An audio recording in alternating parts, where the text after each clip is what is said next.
Okay, now we're going to look at solving and graphing inequalities. You've already watched the video on the different parts of an inequality, and you have the steps for solving inequalities. And we talked a little bit about graphing. You've watched the brain pop. So now we're going to practice solving to get an answer, and then we're going to graph that answer onto the graph. We are going to solve these inequalities the exact same way we were solving two-step equations. So we can just pretend that this is an equal sign. That's the only thing that's going to be different. We're going to go to where the variable is and find the number that's without our variable. Since it's adding 5, we're going to subtract 5. And when I do that, that 5 zeroes out. So we have 13 minus 5, which is 8. I'm going to bring everything else down. So I have 4x is less than or equal to 8. This is my new inequality. 4 times something is less than or equal to 8. I'm going to divide both sides by 4. That goes away. So I'm left with x is less than or equal to 8 divided by 4, which gives us 2. Now I can solve x is less than or equal to 2. Since my answer is 2, I'm going to go over here to my graph, and I'm going to find the number 2. It's right here. We're going to put a circle on the graph. And since it's a less than or equal to sign, I'm going to fill that circle in. My arrow is pointing to the left, so the arrow on my graph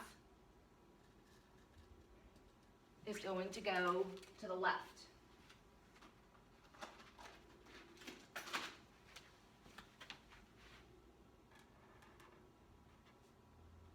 Okay, so x is less than or equal to the number 2. So I went to 2, filled in my circle, and since this arrow is pointing to the left, I go over to the left. Let's look at the next one. We go over here with the variable. We find a number without the variable, so since it's subtracting 4, the opposite of subtracting 4 is going to be adding 4. We can write it over here if you need some extra space. We're going to add 4 to each side. 5 times 4 is 9. Since we just moved this 4 over here, we don't have it on the left side of the inequality anymore. We're going to bring down 3x less than or equal to 9. We come over here, we're going to divide by 3. So x is less than or equal to 9 divided by 3 is 3. So I'm going to come over to my graph, and I'm going to find the number 3. Here's number 3. I'm going to put a circle.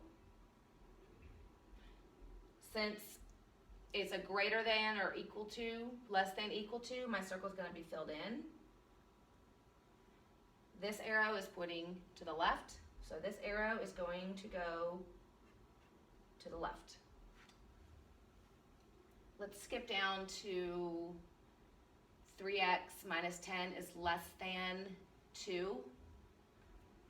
We're going to go to the side. We have 3x minus 10 is less than 2. We're going to go to our constant over here. We're going to add 10. What we do to one side, we have to do to the other. That zeroes out. We have 3x less than 12. Now we're going to divide by 3. So x is less than 4 because 12 divided by 3 equals 4. So x is less than 4. I'm going to find 4 over here on my graph. Here's 4. I'm going to circle. Because there's not a line under our inequality sign, this is just a less than sign. It's not less than or equal to, so it's different from what we did up here. This circle is going to stay open. We're going to graph everything to the right or to the left, the way this arrow is going. So we travel. Okay, so x is 4 is not included. Anything less than 4 would be included, because x can be any number less than 4 is what we just solved for. You need to go through the remainder of these and finish working them out, and then we will be grading this assignment first thing Monday morning. If you finish before class is over, go ahead and turn your paper into the tray. Hope you'll have a great weekend.